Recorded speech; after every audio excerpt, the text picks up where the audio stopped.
Oke, halo anak-anak semuanya, selamat pagi. Nah, gimana kabar kalian hari ini? Oke, pasti semuanya dalam keadaan sehat ya. Nah, seperti biasa, kita kembali lagi di pertemuan yang berikutnya ya. Hari ini kita masih belajar tematik ya. Kita masih di tema 6. Nah, hari ini kita masuk ke tema 3 ya, pembelajaran yang pertama ya. Nah, kemarin kita sudah bahas tema 6 di subtema 2 ya. Nah, hari ini kita masuk ke subtema 3 pembelajaran yang pertama. Nah, hari ini kita akan membahas tentang pengaruh kalor terhadap kehidupan ya. Oke, seperti biasa kita berdoa dulu ya. Nah, di sini Ibu sudah siapkan teks doa Bapa kami ya. Nah, seperti biasa sebelum kita belajar, kita harus berdoa terlebih dahulu ya.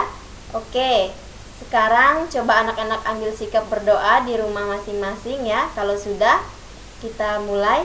Mari kita angkat tanda kemenangan kita. Dalam nama Bapa dan Putra dan Roh Kudus. Amin. Bapa kami yang ada di surga, dimuliakanlah namamu. Datanglah kerajaanmu, jadilah kehendakmu di atas bumi seperti di dalam surga. Berilah kami rezeki pada hari ini, dan ampunilah kesalahan kami, seperti kami pun mengampuni yang bersalah kepada kami.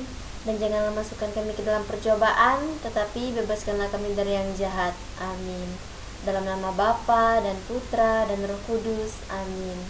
Oke anak-anak, tadi kita sudah selesai berdoa ya. Nah, sekarang kita masuk ke pelajaran ya. Pelajaran yang pertama. Ya, hari ini kita membahas pengaruh kalor terhadap kehidupan. Oke, masih semangat ya semuanya di rumah? Oke, kalau begitu kita lanjut ya. Kita masuk ke slide yang pertama. Nah, di sini Ibu sudah siapkan tepuk semangat ya. Anak-anak bisa tepuk semangat di rumah ya 3 kali. Nah, seperti gambar yang Ibu tampilkan di sini ya. Nah, coba anak-anak praktekkan ya bagaimana tepuk semangat di rumah. Ya. Tepuk semangat gitu ya, 3 kali tepuk semangatnya. Ini tidak bisa kelihatan ya muka Ibu. Coba kalau bisa kelihatan Ibu bisa praktekkan langsung ya. Tapi anak-anak di rumah bisa tepuk sendiri ya. Tepuk semangat itu seperti apa pasti pernah dengar ya.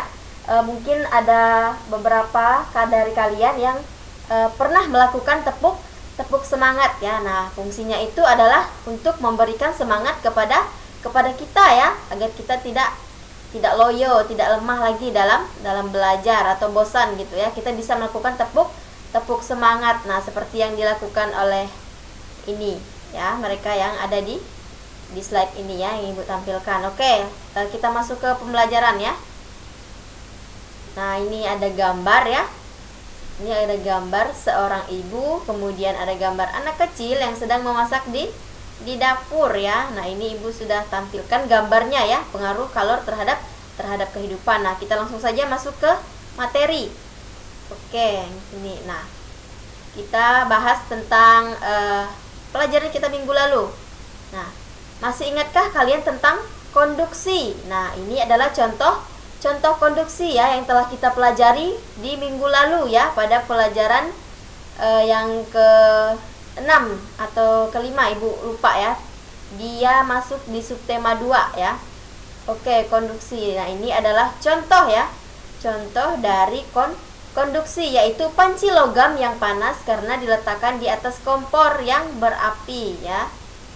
Nah, ini adalah pengertian konduksi.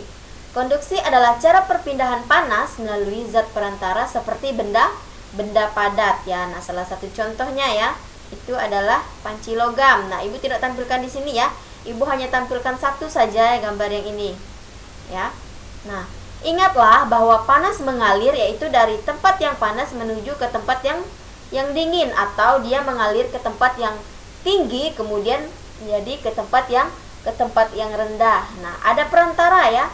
Ada perantara panas yang dapat menghantarkan panas dengan baik, kemudian ada juga yang tidak baik ya. Nah, jadi konduksi itulah adalah perpindahan atau cara perpindahan panas melalui zat perantara seperti benda padat ya. Contohnya itu seperti panci logam tadi ya. Nah, dia akan panas karena diletakkan di atas kompor yang menyala atau berapi ya. Oke, kita lanjut. Nah, di sini ada konduktor dan isolator ya. Di sini ada bahan konduktor dan isolator. Nah, bahan yang dapat menghantarkan panas dengan baik itu disebut konduktor ya. Nah, contohnya itu seperti panci ya. Kemudian ada sendok ya yang terbuat dari logam. Ini ada beberapa contoh gambar ya yang Ibu masukkan di sini. Ini adalah bahan yang dapat menghantarkan panas ya, atau yang sering disebut dengan konduktor. Nah, ini adalah contoh-contohnya. Nah, semua contoh pada gambar ini itu dia terbuat dari logam ya, yang bisa menghantarkan panas dengan baik ya, atau yang sering disebut dengan konduktor. Oke, nah di sini ada bahan-bahannya ya, bahan-bahan konduktor ya yang bisa menghantarkan panas dengan baik. Nah, di sini ada beberapa gambar yang Ibu tampilkan ya. Di sini ada sendok nasi, kemudian ada bakul, ada sarung tangan, kemudian ada serbet ya. Nah, ini anak-anak bisa perhatikan di sini ada 4 gambar ya, bahan konduktor dan isolator. Nah, ini adalah contoh gambar yang tidak dapat menghantarkan panas dengan baik ya, karena keempat gambar ini dia tidak terbuat dari logam ya, jadi dia tidak bisa menghantarkan panas dengan baik. Nah, yang bisa menghantarkan panas dengan baik itu tadi adalah bahan konduktor ya, seperti yang Ibu bilang di slide yang tadi tuh, dia yang terbuat dari logam itu seperti panci ya, kemudian sendok ya. Nah, ini adalah contoh dari bahan isolator ya. Nah, bahan isolator ini dia tidak dapat menghantarkan panas dengan baik. Nah, contohnya itu ada kayu atau sendok nasi ini tadi, dia terbuat dari kayu ya, sendok nasi. Kemudian ada plastik, kemudian ada kain juga ya. Nah, bahan yang sedikit dapat menghantarkan panas itu disebut dengan semikonduktor ya. Nah, berbeda dengan yang ini tadi ya. Kalau gambar-gambar di sini atau bahan yang terdapat di isolator itu dia tidak bisa menghantarkan panas dengan baik. Nah, kalau yang bahan yang sedikit itu dia menghantarkan panas itu tidak baik, disebut dengan bahan semikonduktor ya. Jadi itu perbedaannya antara konduktor, isolator dan semikonduktor ya. Oke, nah di sini ada penggunaan ya. Penggunaan bahan konduktor dan isolator. Nah, di sini ada gambarnya. Gambar sebuah panci logam yang terbuat dari logam ya. Nah, ini ada isolator, kemudian ada konduktor. Nah, yang bagian isolatornya itu di bagian pemegangannya ya, untuk kita memegang panci atau alat penggorengan ini tadi. Kemudian di yang kedua di bagian tutupnya ya, itu termasuk ke dalam isolator. Nah, yang termasuk ke dalam konduktor itu adalah yang di bawah ya, atau yang ini, tutup yang ini, yang paling bawah sekali ya.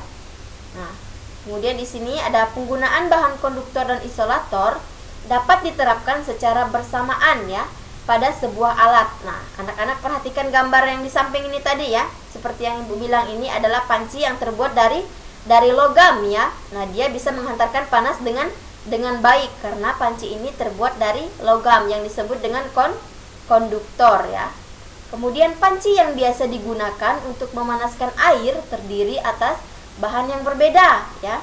Nah, ada bahan yang berfungsi sebagai konduktor, kemudian ada juga bahan yang berfungsi sebagai isolator ya. Nah, seperti gambar yang telah Ibu tampilkan tadi ya, contoh gambar di konduktor dan isolator. Kemudian begitu juga dengan semikonduktor ya, sudah Ibu jelaskan tadi di slide yang tadi ya, yang sudah lewat. Kemudian nah, pada gambar tersebut terlihat bahwa penggunaan bahan isolator itu berguna untuk mencegah panas dari sumber panas yang dialirkan ke pengguna panci ya. Nah, di sini ini contohnya tadi ya. Nah, kemudian air panas berhenti pada bahan isolator karena bahan tersebut tidak dapat mengalirkan panas secara konduksi ya dari sumber panas. Nah, sehingga penggunaan bahan isolator terutama untuk melindungi pemakai alat agar tidak kepanasan ya, dan tidak menggunakan alat tersebut sebagaimana mestinya. Jadi alat ini tadi harus digunakan sebagaimana mestinya dan digunakan sesuai dengan fungsinya masing-masing.